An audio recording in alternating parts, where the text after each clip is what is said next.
What are some things that people should focus on when they're cooking? Temperature.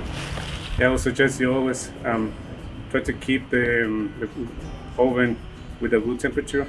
Trying to make sure that the charcoals at the bottom, charcoals on top, they are still burning. So that way you're gonna keep good substantial heat throughout the time. Also, don't forget to rotate the oven every once in a while. And so how do you know when it's done? Well, the traditional method, you just use a knife or a fork, you put it inside the cake, and if it comes out with some of the mix, it's not done yet. We can also use pine needle, same thing. The pine needle goes inside, and when it comes out, if it comes out clean, it's good to go.